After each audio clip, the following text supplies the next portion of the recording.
252조 6천억 원. 일론 머스크가 1년 만에 날린 재산.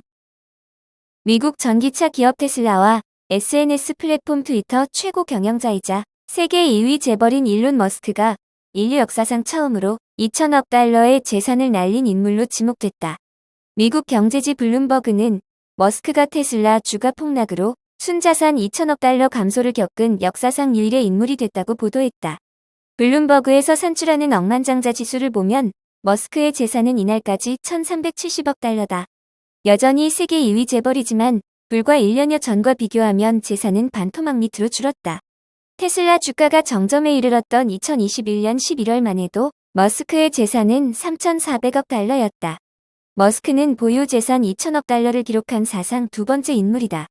미국 전자상거래 기업 아마존닷컴의 창업자 제프 베이조스에 이어 2021년 1월 재산 2천억 달러 고지를 밟았다.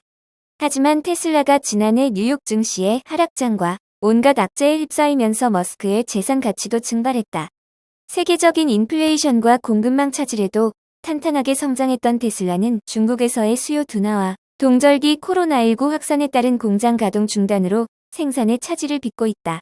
지난해 내내 이어진 미국 연방준비제도의 고금리 통화 정책은 기술주의 선두주자 격인 테슬라의 성장성을 꺾은 원인으로 꼽힌다. 이 과정에서 머스크는 세계 2위 재벌로 밀렸다. 현재 세계 1위 재벌은 프랑스 루이비통 모에이네시 회장인 베르나르 아르노다. 머스크 스스로 자처한 악재도 많다. 머스크는 테슬라 차량과 상품의 가치를 암호화폐에 연동했고 지난 10월 중간선거를 전후로 기업 경영에 불리한 정치적 행보를 펼쳐왔다. SNS 플랫폼 트위터를 인수한 지난 10월부터 테슬라 경영에 소홀했고 자신의 보유 주식도 팔았다. 이로 인해 머스크는 테슬라 주주들로부터 원성을 샀다.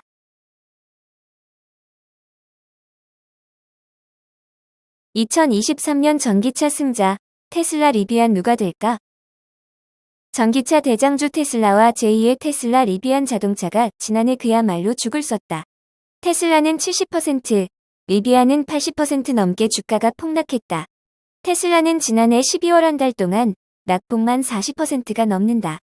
테슬라는 중국의 제로 코로나 정책으로 4월 상하이 공장 생산이 차질을 빚은 것을 비롯해 지난해 후반 중국 차값 인하를 계기로 수요 둔화 우려가 불거지며 투자자들의 외면을 받았다. 그러나 테슬라 주가에 가장 큰 그림자를 들이운 것은 최고 경영자 일론 머스크였다. 머스크의 소셜미디어 트위터 인수가 테슬라의 치명적인 독이 됐다. 머스크가 트위터 인수자금, 운영자금 마련을 위해 테슬라 주식을 내다 팔았고 트위터 인수 뒤 좌충우돌과 설화에 휩싸이며 테슬라 브랜드 이미지에 치명상을 안겼다. 리비안은 테슬라 같은 수요 둔화, 힘앤 리스크는 없었지만 신생업체로 팬데믹 이후에 공급망 차질 후폭풍에 노출되며 고전하고 있다. 테슬라는 지난해 초 공급망 차질을 이유로 연간 생산 목표를 절반으로 줄였다. 목표를 크게 줄여 25,000대 생산이 가능하다고 밝혔지만 지난해 3분기까지 생산 규모가 14,317대에 그쳐 목표 달성이 가능할지 의문을 일으키며 주가가 폭락했다. 캐너코드 제뉴이티의 조지 지아나리카스 선임 애널리스트는 CNBC의 테슬라가 전기차 부문의 확실한 리더라면서 여전히 상승 여력이 크다고 말했다. 지아나리카스는 올해 테슬라가 완전 자율주행 기술 베타 버전을 출시하면서 탄력을 받아 매출, 순익 모두 상승세를 탈 것으로 기대했다. 그는 목표 주가로 304달러를 제시했다. 지아나리카스는 테슬라 주가에 심각한 부담이 되고 있는 트위터 문제는 단기 노이즈에 불과하다면서 테슬라가 결국 중장기적으로는 자체 실적에 따라 주가가 움직일 것이라고 전망했다. 에버코어 ISI는 테슬라가 여전히 미 전기차 시장을 확실하게 장악한 상태이고 당분간은 우위를 유지할 것이라면서 올해 말 목표 주가로 350달러를 제시했다. 200% 넘게 오를 것이란 예상이다. 에버코어에 따르면 테슬라의 현재 미 전기차 시장 점유율은 70%가 넘는다. 에버코어는 테슬라가 저가 전기차들에 밀려 시장 점유율이 50% 미만으로 떨어질 날이 오기는 하겠지만 2025년 또는 2026년까지는 미 전기차 시장 지배자 지위를 지속할 것이라면서 높은 목표 주가를 제시했다. 리비안 역시 상승세가 예상되지만 테슬라에 비해 모멘텀이 약할 것으로 전망되고 있다.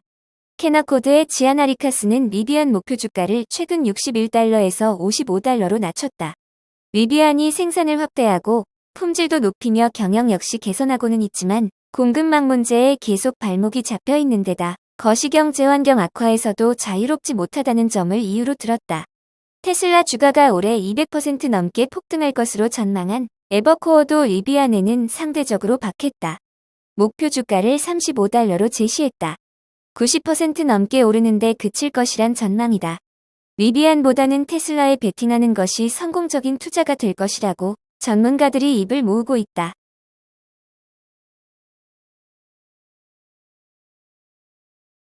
애플, 차이나 리스크 직격탄. 아이폰 공급망 흔들. 애플이 코로나19 재확산으로 인한 차이나 리스크에 직격탄을 맞았다. 이 같은 아이폰 공급망 대란은 올 1분기까지 이어질 전망이다. 이에 따라 애플은 생산 거점을 인도, 베트남 등으로 다변화하면서 탈중국 전략에 가속도를 내고 있는 모습이다. 시장 조사 업체 트렌드포스에 따르면 2023년 1분기 아이폰 출하량은 전년 동기 대비 22% 감소한 4,700만 대로 전망된다.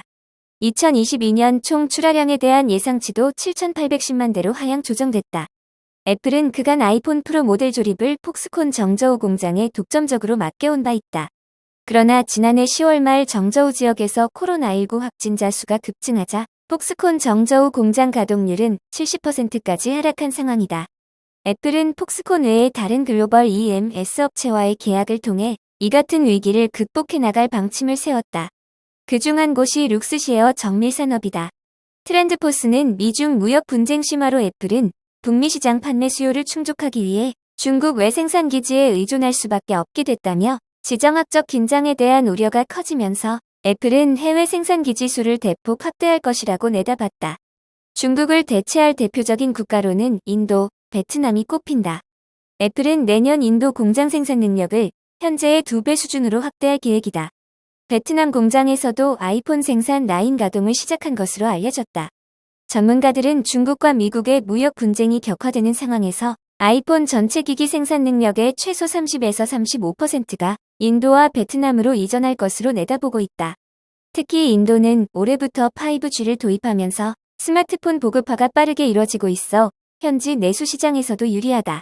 베트남을 포함한 동남아 시장에서도 $700가 넘는 스마트폰 출하량이 전년 대비 42% 증가하면서 프리미엄폰 시장이 급속도로 확대되고 있는 상황이다.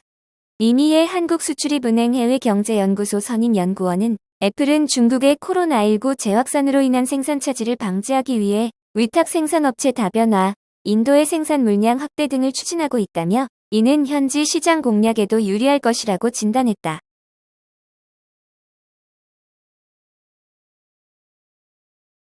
바이두, 세계 최대 로보택시 서비스 구축에 속도 낸다. 중국 검색 엔진 및 인공지능 업체인 바이두가 신년에 로보택시 서비스를 확대해 세계 최대 로보택시 서비스 지역을 구축하는 데 속도를 올리겠다고 밝혔다. 지난달 26일 바이두는 우한에서 대규모로 완전 자율주행 상업화 운영을 확대할 것이라고 밝혔다. 신년엔 인공지능 자율주행 자동차 플랫폼 아폴로 서비스를 확대할 것이며 중국 전역에 로보택시를 200대 추가 투입해 세계 최대 로보택시 서비스 지역을 구축하는 데 열을 올리겠다고 덧붙였다. 바이두의 자율주행 서비스 플랫폼 아폴로고의 우한 내 서비스 지역을 130제곱킬로미터로 확대해 서비스 이용 가능 사람 수도 100만 명으로 늘릴 계획이다. 이는 우한시 경제기술개발구 쥔산 신청에서 경제개발구 오한까지로 서비스 지역이 2배 이상 늘어난 것이다. 또 영업시간도 오전 7시부터 오후 11시까지로 연장해 시민들의 야간 외출 수요를 전면 충족시킬 방침이다. 바이두 관계자는 바이두 아폴로는 AI 기술에 기반해 완전 자율주행의 상업화 운영을 실현했다며 현재 자율주행 기술의 범용화 수준이 예상보다 빨라지고 있어 새로운 도시에서 기술을 적용하는 시간은 불과 20일밖에 걸리지 않는다고 전했다.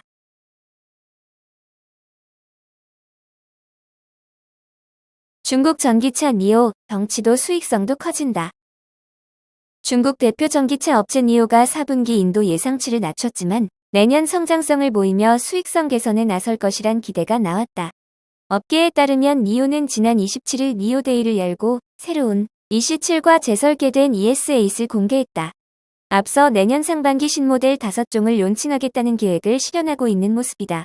이지수 한국투자증권연구원은 니오의 두 번째 쿠페 모델인 EC7은 내년 5월부터 인도될 계획이며 EC7은 기존 1세대 플랫폼 기반의 EC6과 비슷한 사이즈의 쿠페 모델로 EC7 론칭 후 EC6은 재고 조정에 들어갈 것이라고 예상했다. 니오는 기존 ES8의 2세대 플랫폼을 도입한 올 뉴 ES8도 론칭했으며 내년 6월부터 인도를 시작할 예정이다. 또 2023년에는 기존 모델에 NT 2.0을 도입한 모델을 론칭할 예정이다. 이 연구원은 또한 2023년은 NT 2.0 모델 출시 효과가 온전히 반영되는 한 해가 될 것이라고 기대했다. 신차뿐만 아니라 충전 네트워크도 기대된다. 이날 니오는 3세대 배터리 교환 스테이션과 500kW 초고속 충전기도 공개했다. 이는 2023년 3월부터 운영될 예정이다.